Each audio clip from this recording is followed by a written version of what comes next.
For the last few years, all the talk about AI in our careers has been about preparing for some distant future. Well, today, we're going to look at the data and set a new baseline, because that future, it isn't coming anymore. We're already living in it. This is a calm, data-driven look at how you can navigate your professional life, now that AI is fully baked into everything we do. So the first thing we have to get our heads around is this. By 2026, the whole idea of preparing for AI is officially over.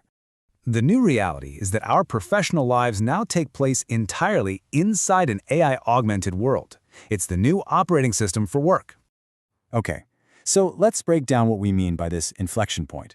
This is the moment AI stopped being a shiny new tool and started becoming invisible infrastructure. And you really need to understand that shift, because it changes everything. What's just staggering here is the speed. I mean, think about it.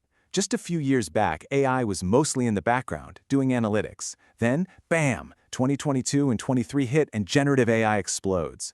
By 2025, it's already built into the software we use every single day, and employers just expect you to know how to use it. And that brings us to today, to 2026, normalization. AI is no longer a feature you turn on, it's the foundation everything is built on. And this is where the skill gaps really start to become obvious. And look, this isn't just a feeling or a guess. The data from the Stanford AI Index report is crystal clear. By 2025, a full 75%, three-quarters of U.S. companies were already using AI in at least one core part of their business. This isn't just a tech sector thing, it's a systemic economy-wide transformation. So, if we're going to navigate this new world, we have to fix the biggest misunderstanding out there about AI's impact. So much of the conversation is about jobs being eliminated, but the data tells a much more nuanced story. And this is the key. This quote from MIT economists Esamoglu and Otter really nails it. Technology doesn't just come in and delete an entire job. What it does is automate specific, repeatable tasks within that job. Honestly, this is probably the single most important idea you need to grasp. And you can see that distinction so clearly here. On the one hand, AI is absolutely brilliant at things that are quantifiable. Finding patterns in massive amounts of data, making the same decision over and over, and pulling together information.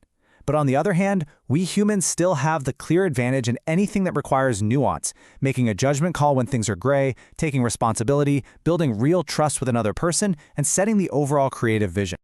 The numbers really back this up. If you look at typical white-collar work, about a third of the tasks are now assisted by AI. But now look at the number for fully automatable roles. It's tiny, less than 10%. The vast majority of work, 60%, still needs a human to lead the way. So the job doesn't vanish. The mix of tasks inside the job just changes. So how does this actually play out in the real world? Let's get tangible and look at the workplace itself. Which careers are feeling this shift the most? And maybe, more importantly, where's the disruption that most people are completely missing? Just take a highly skilled field like software development.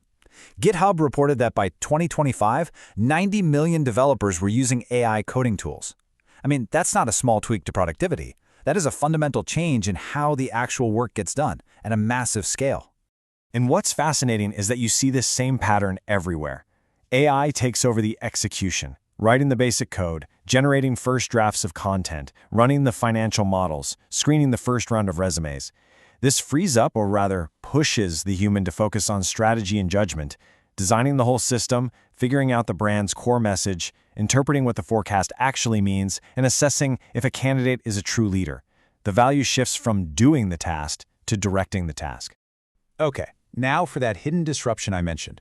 All those repetitive, basic tasks, those were the training grounds for junior employees. That's how you learn the ropes. But now AI is absorbing more and more of that work. And that has a huge, often overlooked impact on the very first rung of the career ladder. And we can actually see this in the hiring data. It's not just a theory. Studies from both Stanford and the Federal Reserve show a measurable drop in entry-level hiring in the industries most affected by AI. The barrier to entry is getting higher because companies now expect junior people to walk in the door with a higher level of skill from day one. So all of this changes how we should think about risk. It's not about whether a certain job title is safe anymore. It's about your personal approach. The high-risk professional is someone whose work is predictable, who avoids learning new tools, and who thinks their years of experience are enough. The low-risk profile, that's the person with deep expertise in their field, who combines different types of skills and who is always learning. Okay, so that's the diagnosis. What's the prescription? Given this new reality, what are the skills that actually create resilience? Let's talk about the durable abilities that are going to matter most from here on out.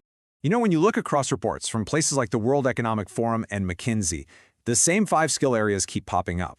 First is AI literacy, and that doesn't mean you need to code. It means you understand what these tools are good at and, just as importantly, what they're bad at.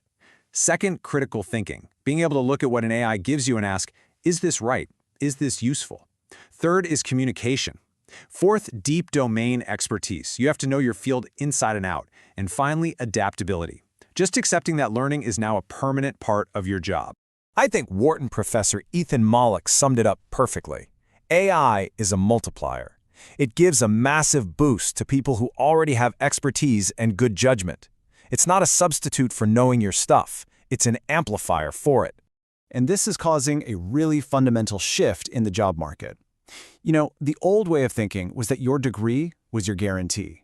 But in the new paradigm, your credential is just the ticket to get in the door. The real value comes from the skills you can prove you have, through projects, through a portfolio, skills that grow and compound over your career. All right, let's pull all these threads together. Let's create a clear framework for you to take action. What's the final prognosis, and what are the practical steps you can start taking, well, today? The data points to a pretty clear strategy. First, don't just learn about AI in general. Learn the specific tools being used in your profession. Second, build rare skill combinations. Be the marketing person who understands data science. Third, actively shift your focus away from just getting tasks done and toward defining what problems are worth solving in the first place. Fourth, show your work. Document what you do publicly. And last, truly internalize that learning isn't something you did once. It's a permanent process now. At the end of the day, the final takeaway is this. AI isn't going to replace smart, ambitious people. It is, however, going to replace complacency. It's a force that rewards action and makes standing still the riskiest move of all. All the evidence shows us that the future of work isn't automated. It's augmented. It's about humans working with these tools. We are still the ones in the driver's seat. The rules of the game have already changed. So the only real question left is, what are you going to do next?